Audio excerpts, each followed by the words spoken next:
Good evening, and thank you for tuning in to another episode of When Freedom Speaks here at the Star of Zion. We thank you for tuning in, and we pray that you will experience tonight some things that will inspire you. On behalf of our editor and chief communications officer, Mr. Darren Kent, we bring you an exclusive interview tonight that will be facilitated by our editor of arts and entertainment, Reverend Deidre Parker Rosen. Please subscribe to our YouTube channel, follow us on Facebook, go and subscribe to our website, subscribe to our publication so that you can continue to stay informed with the great news coming to you from the Star of Zion. We have some hidden gems in the A.M.E. Zion Church, and it is through this platform that we seek to make their voices and their gifts seen and heard. Without further ado, I want to bring on our editor of arts and entertainment, Reverend Deidre Parker Rosen. I think you're muted, Reverend.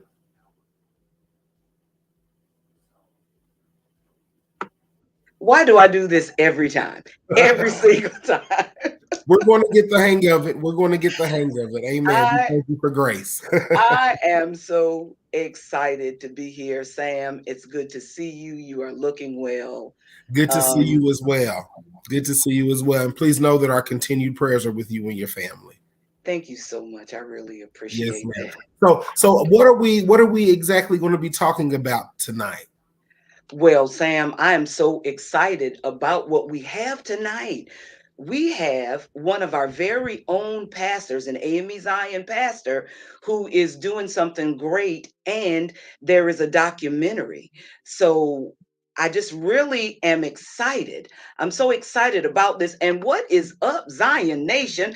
I am Reverend Deirdre Parker Rawson, entertainment and the arts editor for your Star of Zion. And I am excited about tonight because I have the privilege of introducing you to somebody, not only one person, but more than one person, who not only wanted to know what would Jesus do, but went out there and started doing what Jesus did. We all know that we are called to go ye therefore, and we are all one body, and we have many gifts, but everybody ain't gifted to minister in the highways and the hedges. But if you feel like God is calling you to street ministry, then you want to stick around. And don't forget, you can ask questions in the chat. Now, tonight, we are talking to Reverend Kenneth McKoy, pastor of Progressive A.M.E. Zion Church in St. Louis, Missouri, where he goes out into the roughest streets of St. Louis from 10 p.m. to 3 a.m. as a violence interrupter. His work is the subject of a new documentary film, Nightlife. But wait, that's not it. It gets better. We also have with us Seth Ferranti, whose titles include documentaries like Dope Men and White Boy that you've seen on Netflix, and of course Nightlife, just to name a few. He's got many others. And then we will also have with us tonight Bishop Starnes, and Bishop Starnes will he is the presiding prelate of the Piedmont Episcopal District of the A.M.E. Zion Church. He is also an actor in the film. We're going to hear what brought these men and their stories together and find out how we can view this movie. And also we'll be able to ask some questions about how we can pursue our calling, whether it's to the cinema or in these streets. So I'm so happy to introduce to you, or rather, I'm going to have him introduce himself, Reverend Kenneth McCoy. Hello. I'm Reverend Kim McCoy, pastor of Progressive A.M.E. Zion Church and founder of Nightlife. Thank you so much for being with us. Now, you can introduce us with any credentials that you'd like to share. And I want to really get into how you started doing this, because I think it's very important for us to understand. But introduce us in whatever way, other than the founder of the ministry, that you would like for us to know you. You know what's a funny thing? I've been in ministry since I was a teenager, and I'm 63 now. And the most significant thing that I've done in that time, I've done over the last 7 years with this street ministry. So hopefully that's sufficient in terms of an introduction. Yes. Because it has, I might have shared this with you. I just felt like most of my life, I was sort of going through the motions. Mm-hmm. Not that I did, I think I did some good, but it was only when God called me to the streets that I really felt my calling. Mm-hmm.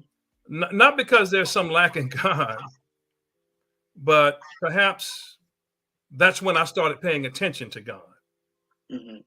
I want you to tell us, because I know for me, when I first heard about what you do, my first question was, what happens to make somebody say, I have got to do more? Can you tell us a little bit of what, because I don't want you to give away everything that's going to be in the movie, because I want everybody to see the movie. But I think it's also important for us to hear what that point was for you when you said, I'm not going to go through the motions anymore. I want to make a difference. Well, a number of things happened.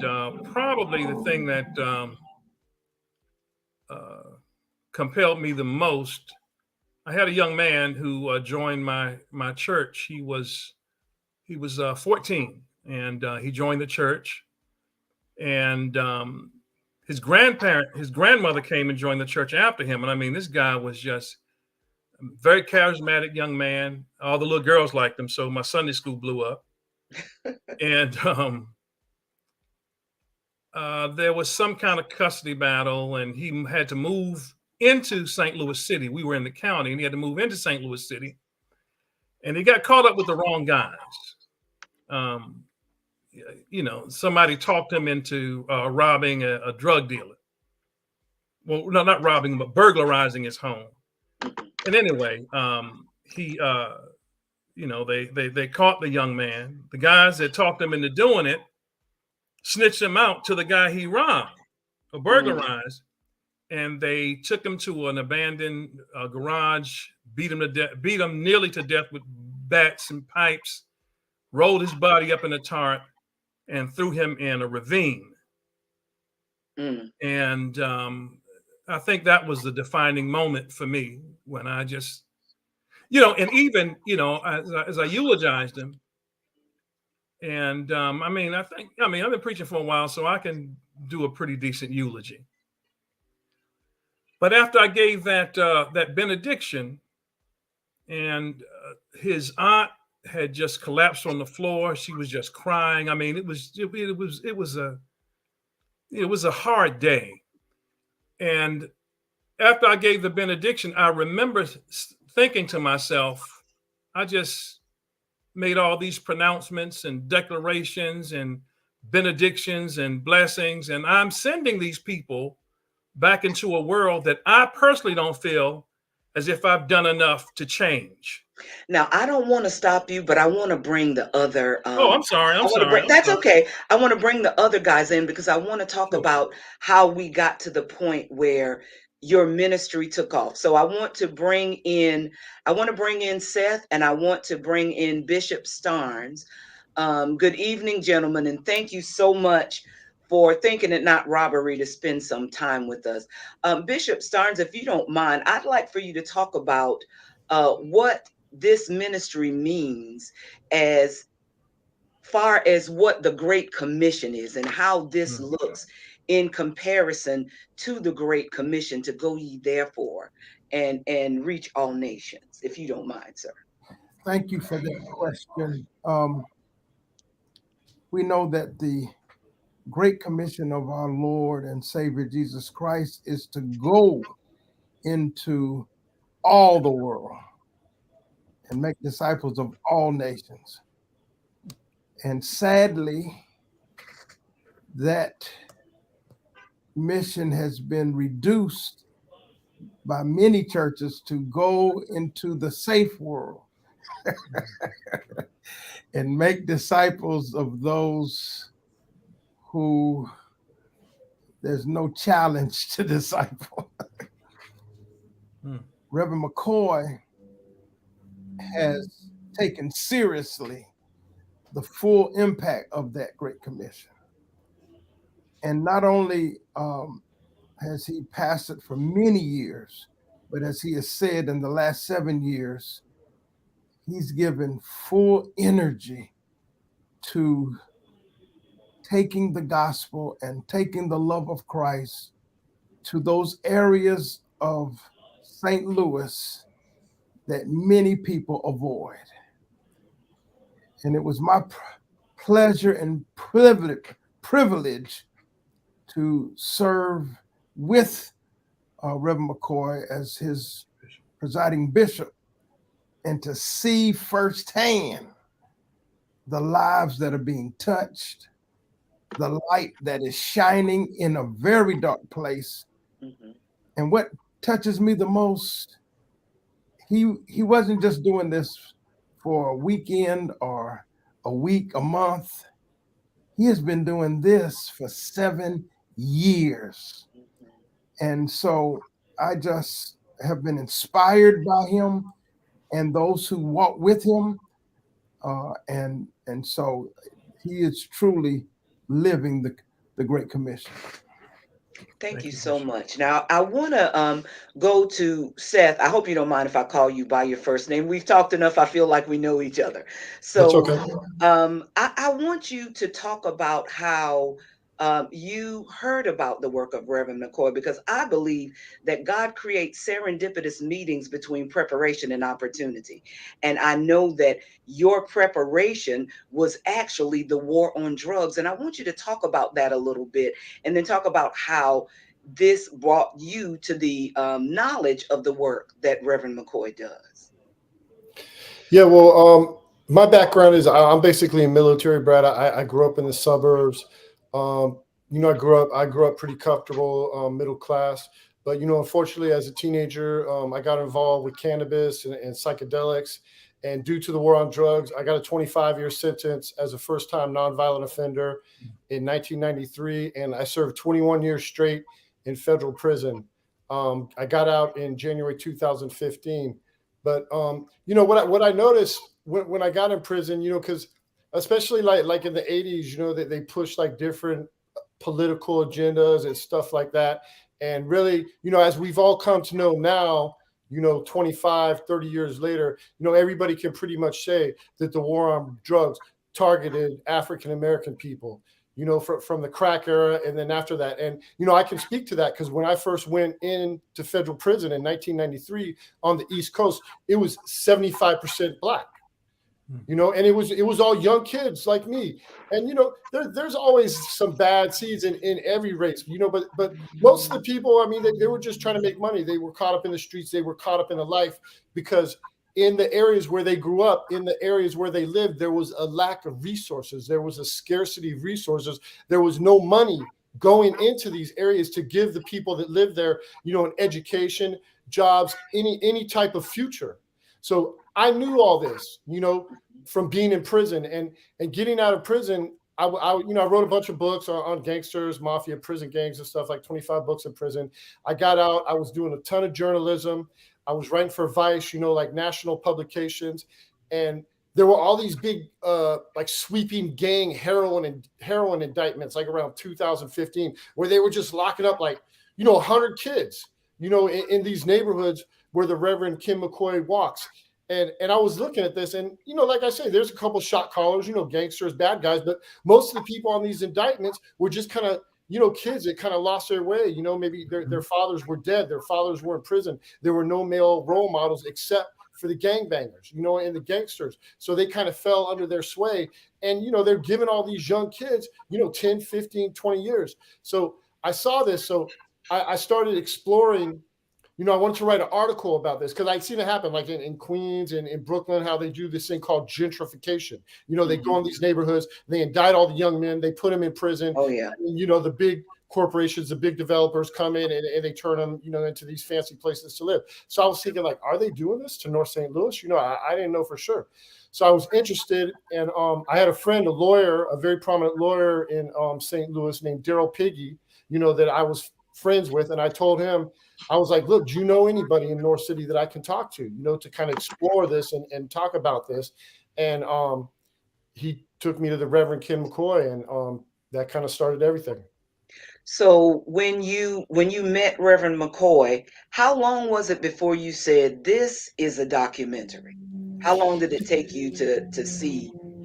Yeah, well, first it was like that other idea. I was trying to, talk about the heroin problem, but then, he invited me. He said, yeah, I know some people. I can make some introductions, I can get you some sources. But then he invited me out. I didn't even know what he did. I just knew that he had connections in this area. So he invited me out to walk. And I went out and I started walking with him. And it probably wasn't even, I don't know, maybe like 2 or 3 times. I did the Vice article called "These Are the People That Walk St. Louis's Most Dangerous Streets." This was like in 2015.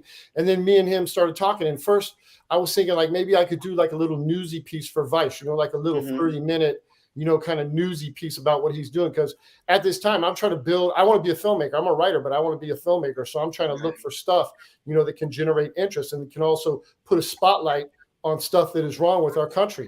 And so me and him kept talking, and just, being around this man, this dude is like so noble. This dude is like a knight in shining armor. He's kind of like this roguish character, and he can connect with everybody. He can connect with people in the church. He can connect with people in the street. He can connect with the politicians, and I was just like, man, this dude is like such this charming kind of knight in shining armor, this hero to his community, this hero to his church, the hero to our nation. And I was like, this has to be bigger than this little newsy thing. And we started talking about it. And that's kind of how the whole documentary came about. And I think this is a good point to show the trailer too. So we're gonna let Zion Nation, we're gonna let you see the trailer, because we really want you to see this movie and hear more of this story. But we're gonna see the trailer now, and then we're gonna come back and talk some more to Reverend McKoy and Mr. Ferranti and Bishop Starnes.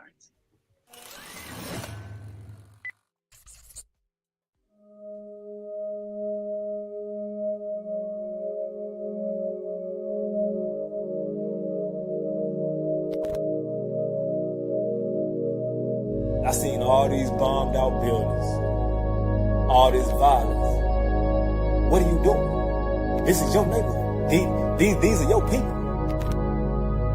St. Louis is often described as one of the most divided cities in the country. The opioid crisis is the biggest public health emergency. Are solved with a gun. The number of homicides in St. Louis this year passed 200. This is about making a human connection. You have to be able to see that there is some good down the road. I wanted to go where nobody else will, where everybody's scared to go. Show that God hasn't forgotten. When the pistol's getting popped, is you there? You telling me to quit? You might as well. It ain't working. Man, I can't do that, man. Your camera's off now. This real shit. What's the point in having faith if you're not going to take a risk, if you're not going to take a chance, if you're not going to put yourself in harm's way for the sake of a greater good? What's the point? Well, you can tell it's Friday night. Y'all, let's have a word of prayer real quick. Lord, we praise you. We thank you for your goodness and your mercy. We thank you. I've seen this city, and I've seen the spirit of these people, and I've watched these folk fight for their neighborhoods, street by street, house by house. I start to say I hate to be so preachy, but I am a preacher.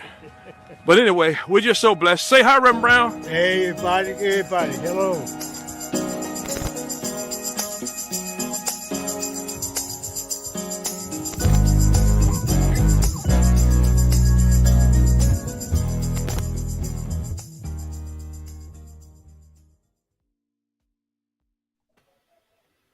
So that leaves me with so many more questions. Like, I don't even know where to start. So this movie now, how long did it take? How long did you film? How long did you have to go before you knew you had enough footage? Because I heard a little something about A-roll and B-roll. I don't know that much about it, but I know it takes a lot of footage. Yeah, I wrote and produce White Boy. So I kind of learned, you know, on that film under Sean Reck, a 9-time Emmy winning director. He kind of took me under his wing and trained me. So Nightlife was actually, you know, my first feature, my first project. And we filmed off and on for 2 years. You know, we didn't go out every weekend. You know, the Reverend was out there every weekend. You know, sometimes we would go like once or twice a month, and we would go out, you know, and record him. I would bring out like a 3-camera team, and we would just follow him as he kind of did his thing. You know, we would interact with the people as he interacted with them. And then after that, you know, I'm still learning. You know, I'm still, you know, basically funding it myself. You know, because as a first-time filmmaker, weren't a lot of people throwing money at me to, you know, do a project. So I'm funding it through my journalism career. And then, you know, the editing process was like 3 years. I went through a couple of different editors.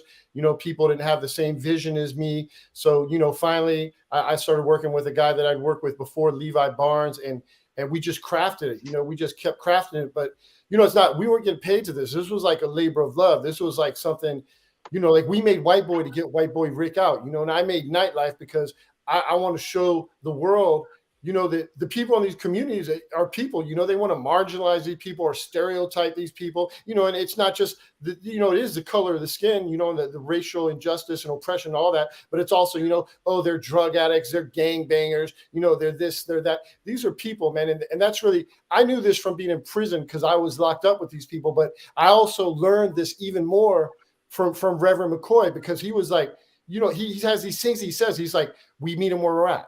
We meet them where they're at. You know, he goes, you know, we're not going to love them anymore when they turn it around. We love them right now. So he just has all these sayings and all these things. And I was just like, man, like he's so magnanimous, like everything he does, like it's like with such noble intention. So, but it was a process. It was a struggle. So it was basically like a 5-year process. And then once we got it done, you know, we fine tuned it and we kind of sat on it for a year. We're like, you know, when are we going to do it? You know, when is the right time? Then, you know, then we went through the whole pandemic. Right. You know, so it was definitely a process. So and the Reverend McKoy, you know, he worked with me. I mean, he's an executive producer on the film too. He worked with me, you know, the whole time. We would show him cuts. I would get his feedback, you know, because this film represents him and his life and what he does. So I needed him to be okay with everything, you know, because we're still friends to this day, and I always want to be friends with this man. So, you know, I involve him in every aspect of what I'm doing. Thank you so much. And I want to get back to you, Reverend McKoy, because I want you to tell me about your first experience when you went out, and kind of don't just tell me that experience. I want you to lead up to it. Tell me, we got the story about the young man and how you felt and how you knew that you had to do something else. But now you're moving out into this ministry. And what was it like as you begin to step out into the street and step out on faith, literally?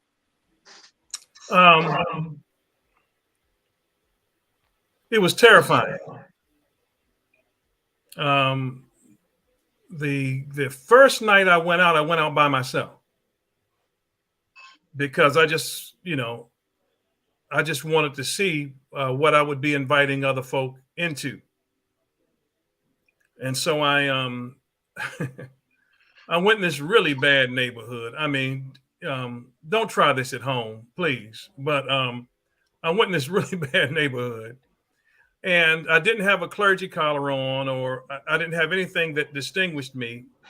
And I'm just walking up and down the street, and there are these guys hanging out in front of an abandoned building. And, I'm trying to talk to them. I don't think I got 5 words out before I heard click, click, click, click. And good thing I've been an athlete most of my life. Oh, wow. I mean, I was literally chased off that street. Mm-hmm. So, but I learned a whole lot in that night. Mm-hmm. I learned that you can't just go out there, because the streets are all about turf. Mm-hmm. It's all about turf. And you can't go out there on somebody else's turf without permission, or certainly at the very least, without clearly stating your purpose. Why are you out here, man? What are you doing out here? So the next time I went out, I was better organized. I talked to some people in Kansas City who were doing a similar work. They were called A.M.E for Peace out of Kansas City. And I talked to some folk in Chicago who were doing something like that. And, you know, the science of it, I want to make sure I understood that, because I would be inviting other people along with me, and I didn't want to put them in harm's way. So the next time I went out, I had some pastors with me. And after that first night, a lot of those guys never came back. But anyway, I ran into all of these people struggling with substance abuse. It was like a horde of them, literally, walking down the Hodemont tracks. And they were coming out of a mist. I wish you could have got this shot, Seth. I didn't know you then. But they were coming out of a mist, and it looked like, I don't know, literally something like out of The Walking Dead. Mm. And so I was asking myself, you know, wow, man, I didn't know whether to turn around and run. This is therapeutic for me to finally let Seth see I'm not Superman. But I prayed. I just prayed for a quick second. I said, Lord, what you want me to do? And he said, well, just keep going. And I greeted them. I talked to them, and, you know, a couple of guys cussed at me, blah, blah, blah, blah, blah. But still the question was, why are you out here, Reverend? Mm-hmm. You ain't got no food or nothing? You know, why are you out here, man? So I said, So when I came back out, I had a lot of food with me. Okay. We started taking sandwiches and fruit and water. I never took anything out there that I would not eat myself. Good. There were people who donated food, you know, white bread and just crap that you really shouldn't eat. And I put it right in the trash can. I'm not going to give somebody something that I wouldn't eat myself. Mm-hmm. So, you know, we would give them wheat bread. I mean, we would hook them up. And so pretty soon the word got out that, you know, man, Rev cool, you know, he'll, you know, and so I went out there to do violence interruption, but I ran into people who were struggling with addiction, prostitution, you just sort of name it. So we had to try to figure out a way to start addressing those things. So I got trained in how to use naloxone and Narcan. Mm-hmm. And we would take that out, and actually had the, you know, was blessed to be at the right place at the right time, and was able to save a few people from overdose. So it was much bigger, right, than I knew. But let me say this real quick about the fear thing, because I you know, I would, before I leave, you know how your mama always tell you, make sure before you leave the house, your underwear and your socks are clean. I never knew what that meant, but I always did that when I leave the house. You know, the EMT guy like, boy, he sure got some dirty drawers on. So I would go through this ritual, and I would clean up, and I would call my baby sister and tell her how much I loved her. And if I don't make it back, I'm doing God's will. I would go through that ritual. But once I got out there and started interacting with folk, that the fear would subside almost immediately. But Reverend McKoy, you've had death threats, haven't you? Oh yeah. Haven't you had death threats? Yes. You know, the death threats were about, sometimes there's a change of the guard in a neighborhood. Mm-hmm. Like these guys just shoot it out, and who's ever left standing, they control the drugs. Mm-hmm. And so every time there would be a changing of the guard like that, I would wind up getting death threats because people were not certain as to why. The new folk didn't know why I was out there, but I just kept going and just kept going and just kept going. But what I would do when I got death threats, if somebody said, don't go down the street, I didn't go down the street. I wasn't, I'm God's man. I didn't do all that. I didn't get you killed. Right. So I didn't do all that. I already know I'm God's man. But anyway, I would go back out the next day and try to find the folk who threatened me, or somebody connected to them, And I just like, man, look, I'm just passing out some sandwiches and praying for people. You want to kill me for that, man? Wow, you live a really, really boring life. You want to kill me for that? That's just all I'm doing, man. Yeah. You do your thing, man. You do you. You know, I'm just out here trying to spread some light. And it wasn't a made up thing. That's right. What I was really doing. And when that didn't work, I knew some old heads out there, guys I knew for years who just happened to live in, and they would take care of things for me. But it was that was never a pleasant experience, though. So I want to know this, because I think that some people who are listening may be thinking, so you giving Narcan to drug addicts and you out there giving people food, are you really helping them? Why are you doing that? Tell me how this is not just enabling. Tell me how this is real ministry. I don't know whether it's enabling or not. I just know what Jesus said. Maybe it is enabling. I'm doing what the Bible says. As you've done it unto the least of these, ye have done it unto me. And when you take care of the poor, you're lending to God. That was my modus operandi.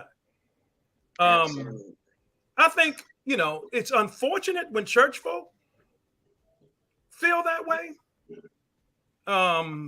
It says more about the person saying that than it does the people that they're looking down on or diminishing or dismissing altogether. But no, I don't think it's enabling people. That's what the scripture tells us to do. Exactly. And when you see people's humanity, I think that's what it is. You are looking at their humanity. And when people see that you see them, they will talk to you. Now, I want to kind of switch back to Bishop Starnes. You've actually walked out with Reverend McKoy. What was that experience like for you? Well, frightening, but courage is not the absence of fear. Right. Courage is the opportunity for faith to enable us to overcome our fears because of love. And so what really puts us on the street, what really has put Reverend McKoy on the street, and what really has some of us walking with him is the love of God for those people. Yes. I think that it is possible to enable, people. But I also believe that sometimes we use that as an excuse for why we are not doing more of what we are doing. And so the thing that is critical in this unique outreach called Nightlife is that sometimes it's very hard for some people to really believe God loves them. Mm-hmm. Because they don't see the people of God loving them. And when Reverend McKoy and others go out there, that message, and again, I say when they go out there regularly, consistently, fearlessly, pretty soon they go from thinking it's got to be an ulterior motive. He has to be after something. But after months and years, the message comes through. He cares for us. And this is one of the early stages of a heart softening to the gospel. Yes. And so I think that there are things that harden people's hearts to the gospel. And there are things that soften people's hearts to the gospel. People's hearts are hardened when people do nothing but criticize them for the state they're in. People's hearts harden when our only interaction with some people is the church is selling a fish sandwich. Mm-hmm. Or their interaction with some of us is seeing our selfishness. But when they come in contact with people who are really praying for them, and there's a lot of prayer that goes on for the people we encounter when we're walking. Those prayers, God uses them to soften their hearts. And when you bring something like a cold glass of water or a bottle of water or some food, rather than saying, we're selling this, we're selling that. And then when they see unselfishness and fearlessness to be with them regularly. And so I believe there have been people whose hearts have been softened for the gospel, and some have been reached. We've seen that. Mm-hmm. That is awesome and beautiful. Now, Reverend McKoy, you have been doing this for 7 years now. Yes. So I know that you've got a couple of nicknames and people know you. What are some of the things that they call you out there in these streets? Black Jesus.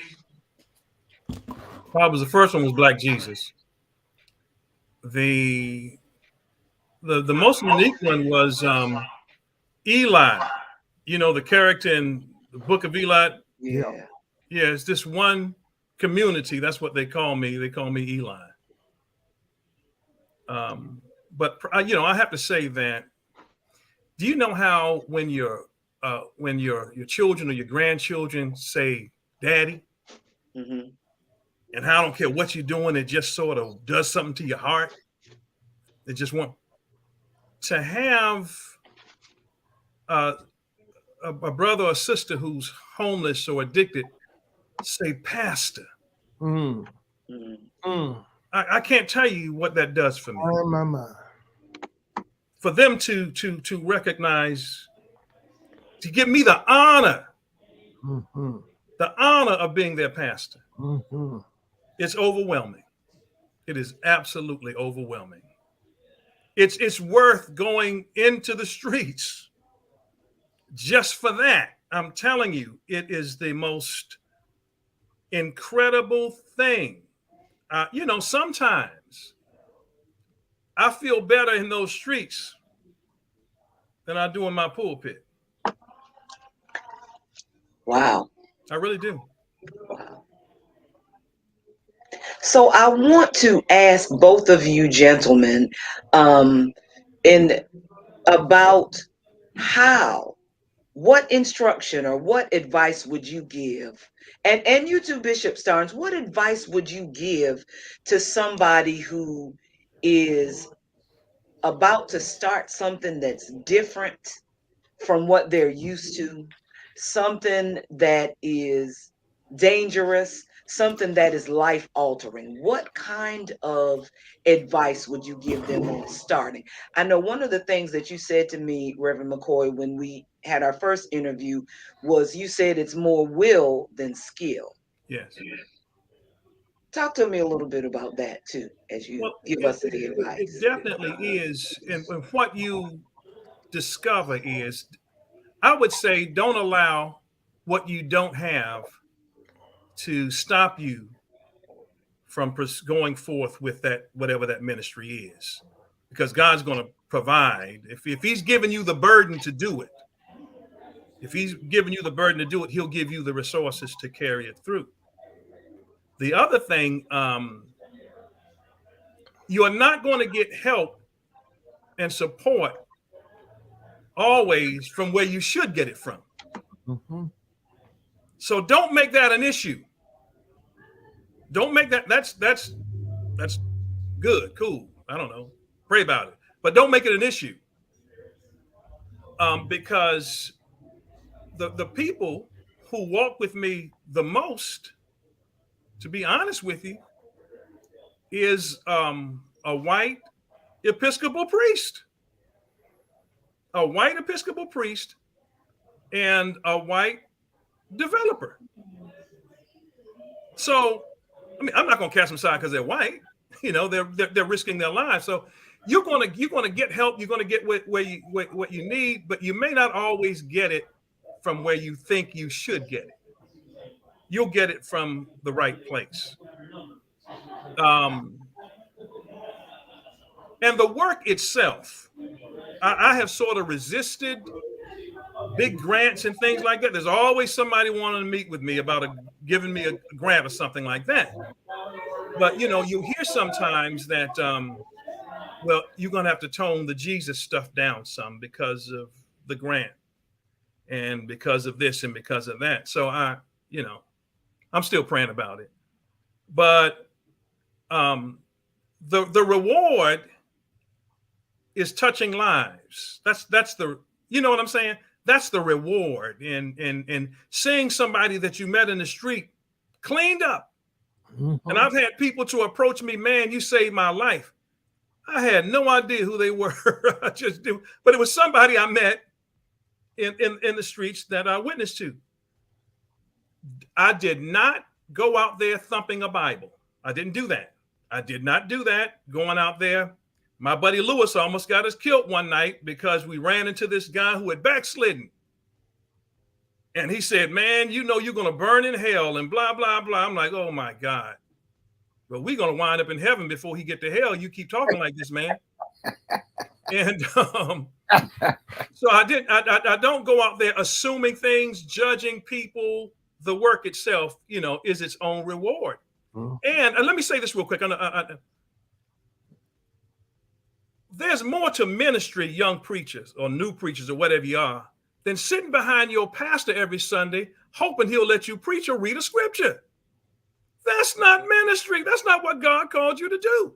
There's not a bishop or elder or pastor alive, I believe, that would have issues with you pursuing your godly passion.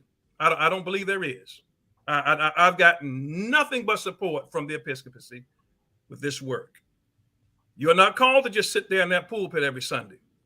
You got some churches got more people in the pulpit than you got in the congregation. And so we ought to be impacting lives. Our churches are literally in demilitarized zones. Literally.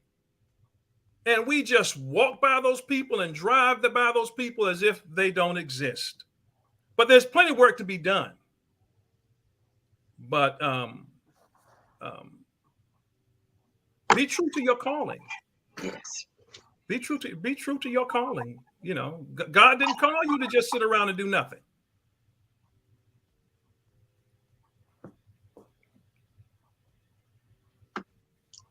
That is so true. And so I want to know how we can help the other people who are looking at us tonight. You know, you have something that you want to do. What can you tell them even if it's not street ministry, like with you, Seth, it might be filmmaking. So like for me, I'm 59 years old. I'm kind of starting a different chapter in my life, going into another career. Like, what advice can you give us to follow your calling? Because sometimes we're not called in the same areas that we're educated in. You know, we're called into the areas that we're gifted in. So what do we do to kind of get these resources and things so that we can walk into these things? And maybe we won't get the resources, because it sounds like you have to just get what God gives you, and God will give you more as you begin. But give us a little bit more information, especially with filmmaking, because I know there's a lot of people who are interested in that field and writing books and things. So I want to hear a little bit about how we can, maybe some encouragement from you guys on how we can make a shift if we know that we're being called to another direction.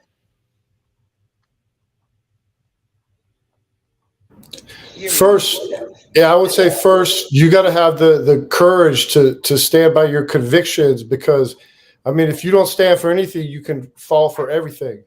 You know, that's kind of what it is. So for myself, I'm just relentless. You know, anything you want to do, you know, be it write a book, be it make a film, you know, be it start a landscaping business. There's always 20 different avenues to get what you want. You know, so a lot of people, you know, they try one avenue, they try one angle, and it doesn't happen, and they give up. You know, I'm not that type of person. I'm relentless. I'm going to keep going. If this doesn't work, I'm going to go this way. If this doesn't work, I'm going to keep going until I find a way.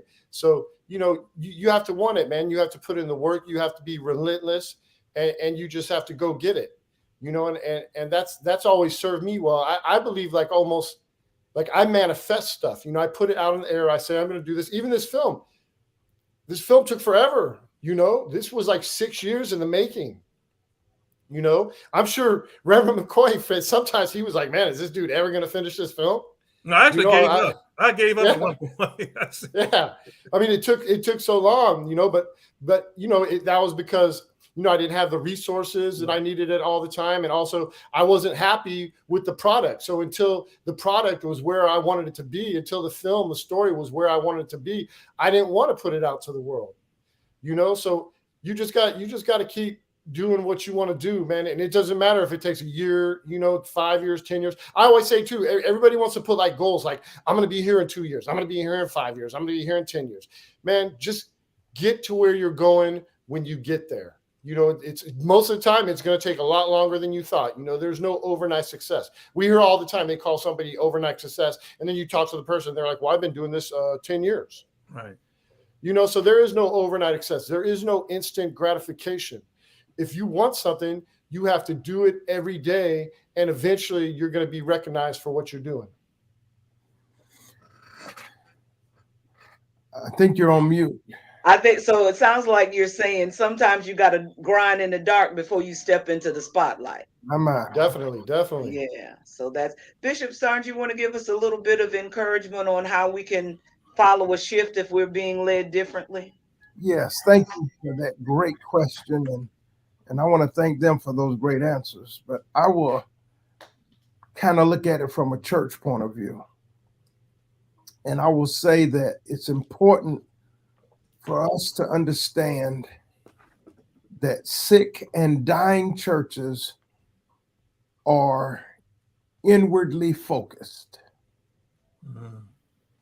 Their focus is themselves, what they want, or what we want, meeting our needs. But healthy and growing churches are outwardly focused. And that's where God's heart is. God's heart is on the lost, the least, the last. And so the way we become outwardly focused is by letting the church help us mature spiritually, yes. Letting the church help us grow so that we grow to love people and to love God. But then as we grow, God will manifest certain spiritual gifts. They will be surfaced. And so as we are discovering our gifts and our passions, we must also be looking out to the needs in the community around us. And so as we discover those needs, God will show us the role we can play in meeting that need with our gift or our passion. And that is really, I think, the secret to fulfillment. I listened carefully to what Reverend McKoy said, because I think he's approaching, you know, as I'm approaching 50 years in ministry, he's probably getting close to that as well. Mm-hmm. But he talked about the impact of these last 7 years. Because fulfillment comes from knowing we're doing that which is beyond ourselves. Yes. That which is having temporal and eternal impact on the people who are hurting, the people who don't know God loves them, as well as helping those who are God's people. But it's always, God's heart is always on those who do not know he loves them. And so if someone is thinking God is moving me beyond my normal activities, don't let the fear hinder you. Just know that if you follow your passion, your gift, and the need that you're meeting, you will experience a kind of fulfillment that confirms that you are moving in the right direction. Thank you so much for that. That was beautiful. So I want to let us know how we can see this film, where we can see this film, how we can request this film. This is what we want to know now. I think that our viewers are probably chomping at the bit now. So let's give them the information how they can view this film. All right, we're playing the St. Louis International Film Festival. It runs from November 3rd to November 13th. So we're actually playing on November 6th at 2 p.m. in the afternoon. And then after that, we're going to have a national release. Might be before Christmas, might be after Christmas. We're going to be trying to get on a streaming network. I don't have a deal with the streaming network now, but once we release it nationally, we're going to look for a streaming deal. And so that'll be, either before Christmas or early January for, the national public release. And also me and Reverend McKoy have been talking about, and I'm sure Bishop Starnes would join us too. We want to do a A.M.E. Zion church tour. We want to go across the country. We want to go, to all the congregations. We want to show the movie. We want to have the Reverend Kim Mccoy. We want to have Bishop Starnes, talk about this movement and, what's going on and, how we can impact people's lives, how we can change lives. And, I go back to like what with the Reverend Kim Mccoy, he has all these sayings. He says to me, like, what he does is a ministry of presence.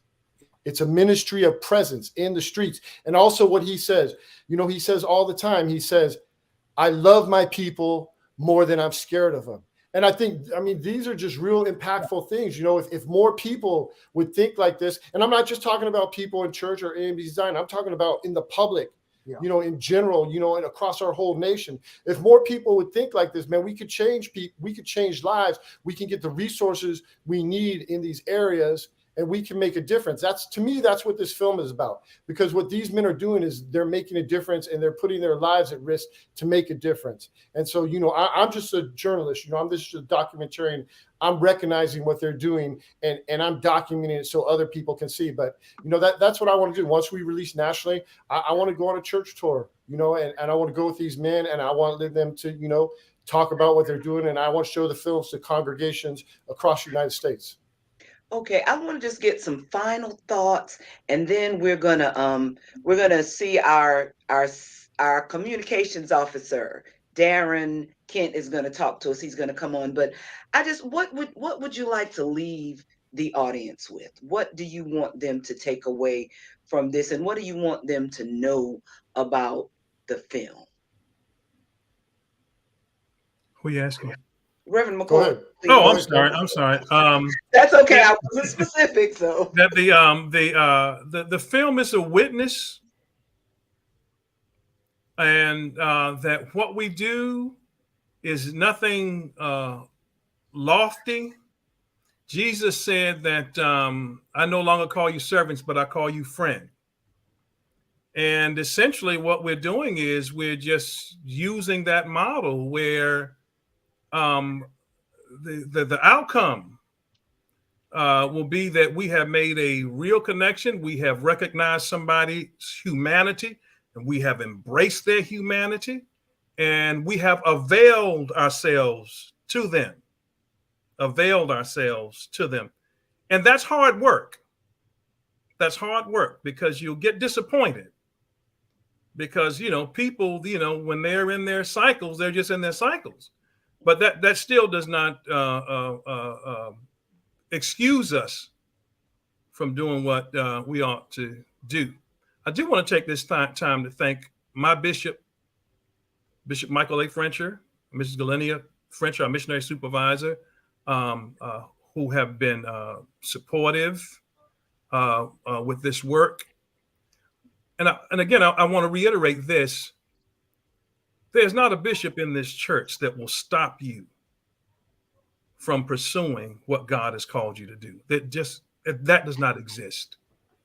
So what I would do, and you need to listen to your leadership. You do, but your leadership cannot define your call for you. They can't do that.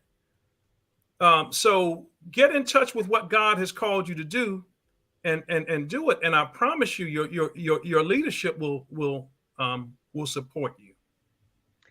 I just want to thank all of you for being here tonight. Thank you for allowing me this opportunity.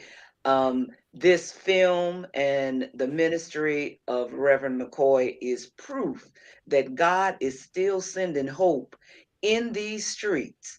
So I'm going to give it back to our editor-in-chief, Darren Kent. Thank you all so much. Thank you. Listen, this has been absolutely wonderful. Thank you, Reverend Deirdre Parker-Rosen, for hosting this event. This was amazing. You did an excellent job. You were able to get all of the pertinent information that we want to hear from our special guests out. And thank you for each one of our participants on tonight. It's very rare when I'm able to say participants to a bishop who's on. That typically dominates the entire production. But in this light, I asked him to come on as just a cast member. And he was like, I'm a cast member. And I was like, yes, Bishop, you're a cast member on this amazing production. I went on IMDb myself and I saw the film credit for Bishop Darryl B. Starnes. He has a film credit on IMDb. Go check it out.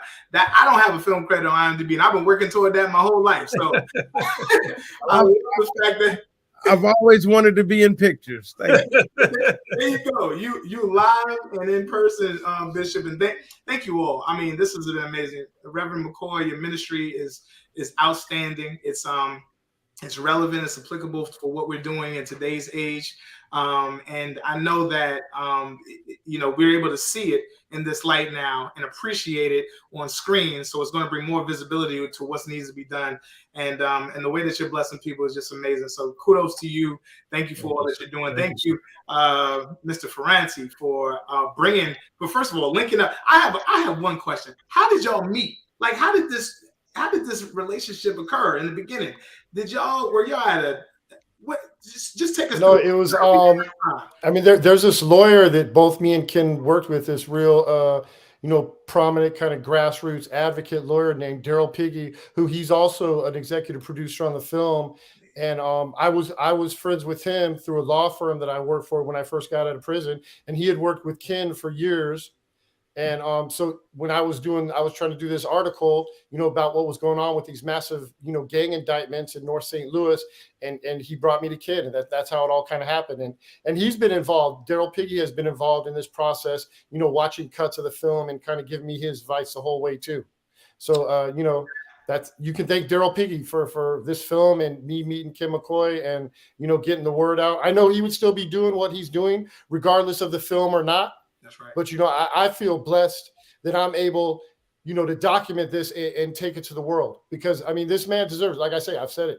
He is a knight in shining armor. He is a hero, not only to the church, not only to his community, but to the nation, and he needs to be recognized. That's right. Yes. Seth, the night he went out with me, nearly got me shot because he looked just like the police.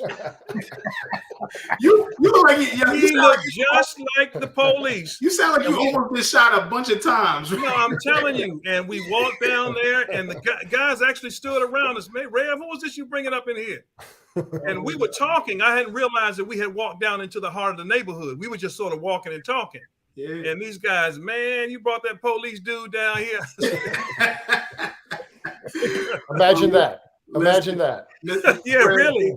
Mr. Ferranti, your transparency is really crucial to the entire production. I can tell that this is a passion for you. You're not just pointing and shooting. Like, you had a passion behind this project, and you've seen it all the way through. And you sound like an amazing go-getter. I can't wait to link up with you offline and be able to bring some things to our beloved Zion, because you don't know it or not. You might not know it or not, but you have you have entered the Zion world, and now you Yes, are sir. Yes, you're sir. honorary Zionite if you're not one already. So Thank you. You're gonna Yes, be at sir. events moving forward, and I'm glad to be able to break the news here on tonight in the Star of Zion to the entire denomination about the good work that you're doing. So God bless you all. I'm just gonna go through a few more announcements for the Star of Zion as we close on out here on tonight. So listen, thank you for this attending on tonight and being able to view our program. We want to bring more and more programming like this to you. The only way to do that, though, is if you become a subscriber of the Star of Zion. Now, that's $38 per year, so not too much. You're able to do a lot more with $38 or, and things of that nature. But this right here goes to an amazing cause, and we're trying to get this production and the publication up to par. And we're able to do that with those funds. We're able to bring you more programming just like this. We're able to have more discussions just like this in the future. So the more you support and donate to the Star of Zion, the more we're able to bring you great information and programming and relevant information across our beloved Zion. So we appreciate your donations and your support, and of course your prayers for everything that we're doing in order to bless the kingdom. I have a few announcements that I just wanted to bring up on today. We have our Christmas issue ad placement pricing. That's available right now. Our deadline for this is November 10th. So again, this is if you are giving us any ads that need to go into our December issue. We do a special ad December issue for the Star of Zion, and we're able to get as many ads in there as possible. We give your greetings from your Episcopal district, from your organizations, from your events that are coming up. We want it all. We want to put it all in one big publication and be able to showcase that to our print version of the Star of Zion. But the deadline for that is November 10th. We will be sending out notification online. You might have seen it on our Facebook page. We'll put it up on our website, and we'll also get it to your Episcopal district so you can have that at your disposal. On tonight, we are talking about an event that is coming up in the near future. The beginning of next year, we're going to start talking about A.M.E TV even more, and exclusively on A.M.E TV, we are going to bring you a Zion singing competition. Now, we're not going to release the name of the competition just yet or go into too much detail, other than the fact that it's time to start booking your appointment, book your audition right now. The QR code is on the screen. The tiny URL is up there as well. And we want you to go to that link, book your appointment. There are only a few slots, I think maybe 20 or 24 slots that you can book your appointment and be before our judges. And there are some rules and regulations that you'll see in the appointment section there. And if you come with 2 selections, a cappella selections, and are able to impress our judges, and you make it on to the next round. And then all of this will be exclusively seen on A.M.E TV at the beginning of next year. So these are some amazing things that we have going on with the Star of Zion, with the communications department of the A.M.E Zion Church, and with just our denomination as a whole. We appreciate you once again on tonight. This has been a blessing. This program has been impactful not only to, I know you, but to me as well. I know that we're going to be working with Brother Ferranti and Reverend McKoy, and of course Bishop Starnes in the future, to be able to bring this movie directly to you all in a capacity where you can consume it as the movie itself in a church, or possibly at one of our conferences in the future. So look out for that in the very near future. Thank you for everything that you've done on tonight, and we appreciate you for your prayers and support for the Star of Zion. This is Mr. Darren Kent. I'm signing off on tonight. God bless you.